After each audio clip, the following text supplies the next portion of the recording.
Know when an attorney just ticks you off? They just don't get it sometimes. They show no respect. In fact, they go out of the way to paint you, the claims adjuster, as a villain. Well, today's episode will discuss why that type of behavior is counterproductive to the entire process of case resolution. By the end of the episode, we're going to create a relationship between the adjuster and the attorneys, and it will be something that you will always want to do. Avoid a good relationship with the parties that you're working with on your case at your own peril and the peril of your client, that person whose interests you're supposed to protect. See, relationships work both ways. Together, and today, we will look at relationship building from the perspective of the adjuster and how it will affect the resolution, which, of course, is the ultimate goal of your case. So you want to reduce your caseload, save costs, impress those that need to be impressed, and make happy clients and a happier and healthier you, which is easy. Listen, like, subscribe, and share, because the more we reach the players in this industry, the better all our lives will become. We are inextricably interconnected, for better or for worse. Let's make it for the better together. Don't tick off the adjuster needlessly. What if the claim professional, the adjuster, or the defense attorney was not your enemy? What if the claim professional, the adjuster, or defense attorney was viewed as a helper and not a herder? What if it was to your benefit as a plaintiff attorney to educate and present the role of as a helper to get the correct result? No more and no less. It's no secret that many attorneys use the adjuster as the personification of evil itself to their clients. Maybe they think they need a foe to focus their client on. Let me give you an example. There is a poker game called Helpers and Herders. It's the kind of game you would play maybe with your friends around a table on Monday night poker night kind of thing. Each player in the game of Helpers or Herders is dealt a hand of 4 cards. Then a row of cards is laid out, and each card is turned over with a round of betting and is designated as a helper or a herder. Bets are made. The game ends with the best poker hand made. What is interesting about the game to me is that it makes you realize that a card that hurts someone can be a big help to others. Likewise, in claims work, you hold the cards that relate to your case, and what happens in the game between the parties can be helpful or hurtful to your end game. Each and every action made during the course of the relationship can be a helper or a herder. But here's a hard fact to this whole thing. In claims work and in personal injury work, it's not a game. The results have real-life consequences.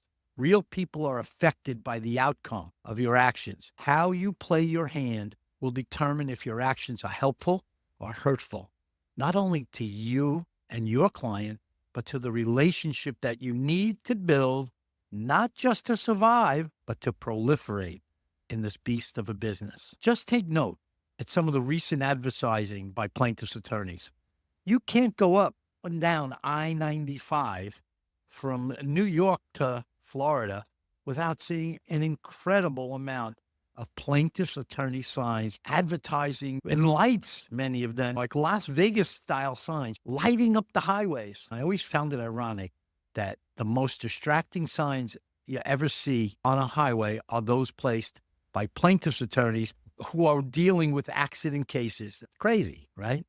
All right. They announce huge settlements. Words like winning, beating, crushing are routinely used. Just how does that benefit the industry? Talk about looking to kill the goose that laid the golden egg. This approach totally destroys the relationships that need to be built to adequately and really represent your clients in the right way. So you can look of plaintiffs' attorneys. They are filled with war stories and warlike words and images that create a you against them mentality. They create the idea that the insurance company and the adjuster are the enemy, only out to screw you every chance they get. Hey, Mr. Plaintiff Lawyer, isn't this just a little disingenuous? Don't you really need to have a working relationship with the claims professional? Doesn't that benefit your client more? And isn't it true that more times than not, you're going to have a civil conversation with the same adjuster that on your website you're claiming is some sort of a beast? More precisely, Doesn't that benefit more of your clients to have a good relationship with the adjuster? Consider this. What if you're hurting your client more by creating distrust? What if the adjuster was not an obstacle to a fair and just recovery for the plaintiff, but rather viewed as a protector of the purse strings, a person who wants to do a fair job and pay what is owed, no more and no less? We all know that there is a certain persona each attorney has and uses when he deals with the client. And then there is the persona that you have with claims people. There's also the persona that you might have at home and the persona you might have with friends. It's like a carry type thing, 11 personalities. But what if you could use the same persona all the time? Wouldn't your life be less complicated, easier to resolve cases? Wouldn't it be respectful, and wouldn't you command respect if you give respect? You could still try the cases that need to be tried, or deal with the recalcitrant lawyer or adjuster that just doesn't see things in life your way and sees things a little different. Maybe wants to be combative all the time. But what if 98% of the time, creating a working relationship between the adjuster and the attorney produced the best result, not only for your client, but for you? Wouldn't that make your life easier and your work life more fulfilling? Let me tell you the answer to that. It's yes. Today, we will provide you some provoking and information that will help you get to yes. So who the heck am I? Well, I'm your host, obviously, Tony Mascolo. I am an attorney and a mediator for the New York court system. And as I've said before, I am a recovering personal injury litigator, recovering from the daily grind of too many cases, demanding clients, uncertain results, increasing costs, meeting deadlines, and all the other obstacles of personal injury work.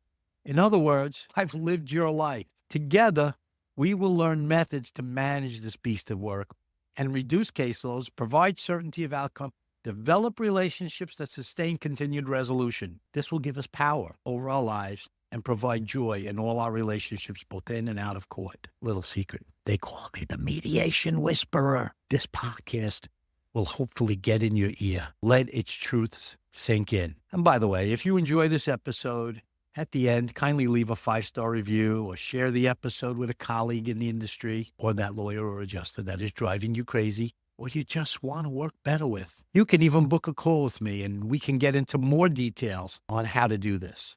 And it'll be free and quick. My favorite words apply here. Like, share, subscribe, and consult. This will help my message reach out. So we've been talking about helpers and herders in relation to our lives and in relation to your business. We talked about a game of cards, a risk game where called helpers and herders, where the players are required to take a certain amount of risk. And I mention that only because we are all in what we would call the risk management business. Do you want to be a helper or a herder in regard to your clients, in regard to the people that you represent, in regard to the bosses that you work for? I'd venture to say that you want to be a helper and not a herder. So is it hard to understand that your counterpart also wants to be a helper and not a herder? So you need to recognize that your counterpart, your adversary, whether it be an attorney or an adjuster or another claims person, you need to recognize that they are important to your case closure, and you need to treat them as your peers. You need to see them as helpers and not herders. And then you need to pave a path where they can actually be helpers to you. And there can be a lot of ways to do that, but one of the ways to do that is to be a helper yourself. So I wanted to focus on adjusters for this particular segment here, because adjusters carry larger caseloads than the attorneys, and they aren't nearly as rewarded enough as the attorneys are, in my opinion, for doing the work for their companies. In other words, they're not appreciated enough by their companies. And I hear this time and time again. Now, listen, truth be told, there are attorneys who complain about that too. But for a large percentage, they're making more money, they're working less hours, and there is a system devised for, let's say, a Christmas bonus or something along those lines. That is not always true on the adjuster end of the business. And I don't know how many adjusters you know, how many adjusters you've talked to over the years. But you can imagine that since I preach that as something that we should be doing, well, I actually do it. Just making sure my microphone is working. We'll edit this out later. So I know an adjuster who tells a lot of stories about business that she's in, a lot of stories about her personal life, and she intertwines them with what's going on in her work life. And she told the story of a colleague who was awarded a very prestigious insurance award. It was an award where she was recognized as a top casualty adjuster from her insurance carrier employer. Big deal, right? She was recognized as the best casualty insurance adjuster in their company. So you want to guess what her bonus was? You want to guess what she received as a result of this wonderful thing, this wonderful award? Well, the person who was telling us the story said, don't bother. You know why? She got nothing. No award, no plaque, no lunch, nothing, nada. So it leads you to ask the question, what's wrong with this picture? Well, I would venture to say the company doesn't really understand the value of an award like that. It's great to get it, but to just award it with nothing else, in effect, renders it meaningless. And this is pretty much true of the entire insurance industry. Again, based upon a lot of interviews and discussions that I have had with adjusters and defense professionals. Not a pretty picture at times. And that leaves a totally unsatisfied and underappreciated insurance company employee. And by way of example, just to show you some contrast, I worked at a law firm early in my career that would bonus me as an attorney for a good resolution to a case, even if it happened just on a conference. In fact, they bonused me more if I did it earlier on in the case. Now, I was the person going to court, so I wasn't working the cases up and then speaking to the adjusters. Now, I got the case when it was in litigation, and then it was on for the first time, second time, third time. I did the depositions. I did that end of the cases. But once I realized that closed cases were the goal, and that was made clear to me, and that satisfied clients was another goal, and that relationship building was considered important by this firm, well, I was extremely encouraged that I would do very well at this firm, and I did. So I took to this, every case was an opportunity for me to earn a bonus. And I still remember those days, fondly. I practiced the heck out of those cases. I worked the heck out of those cases. I settled a ton of those cases early on in the litigation process. And every time I did that, I was rewarded. I didn't have to wait for the big reward at the end of the year, a raise or something along those lines. I not only got a pat on the back, but I got an instant bonus in my paycheck that week.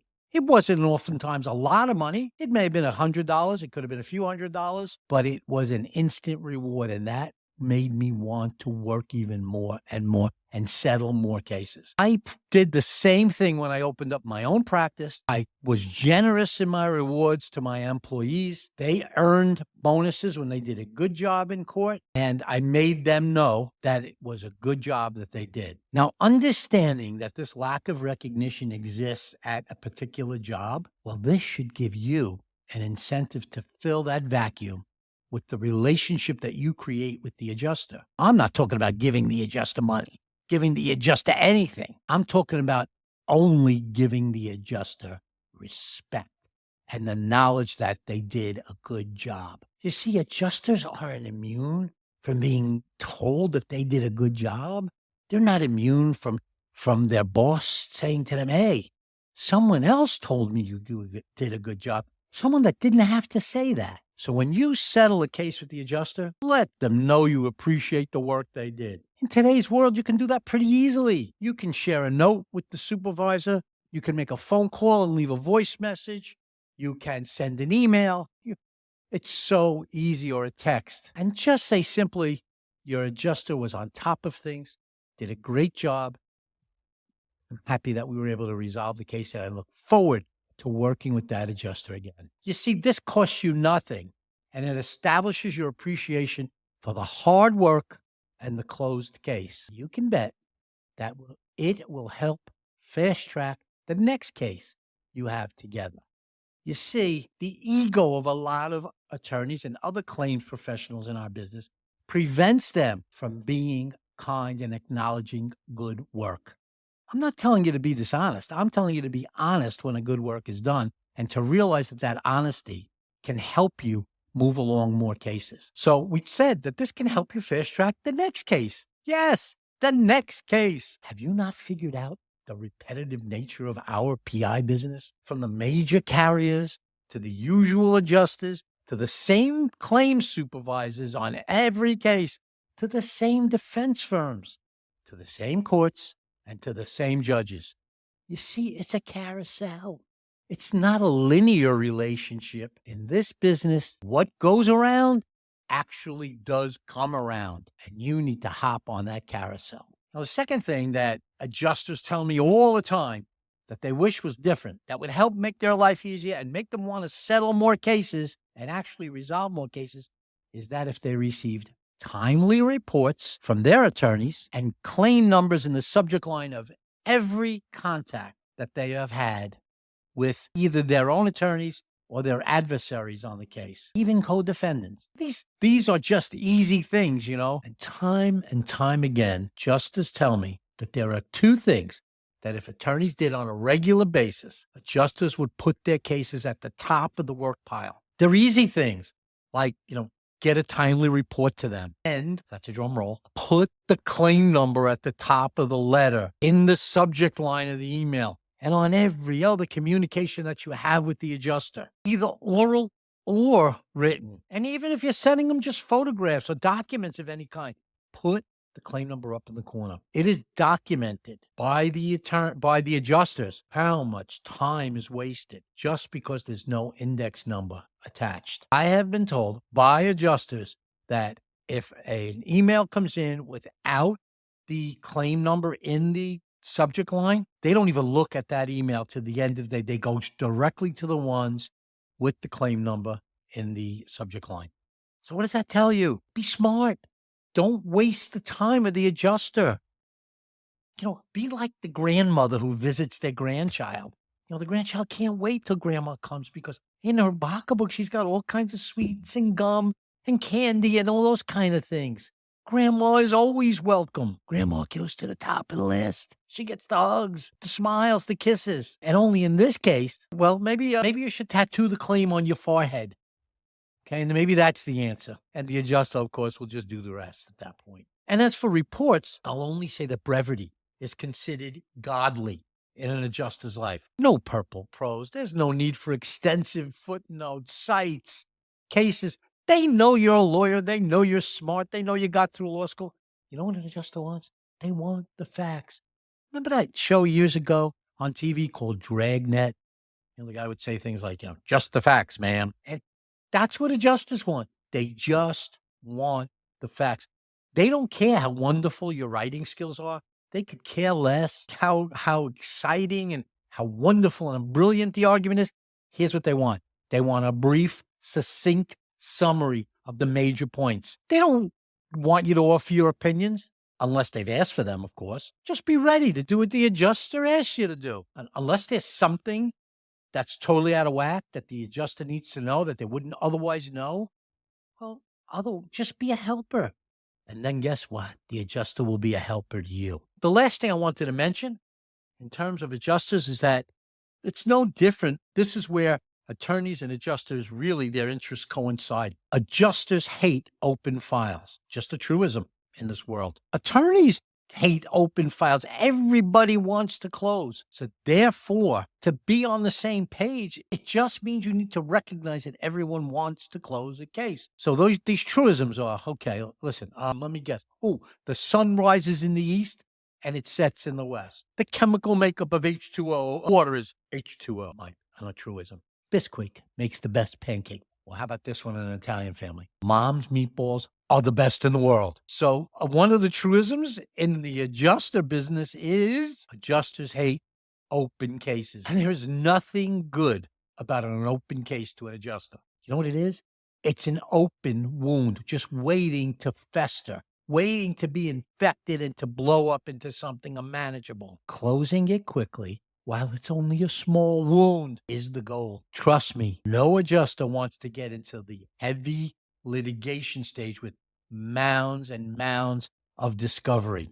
That just creates tons of work.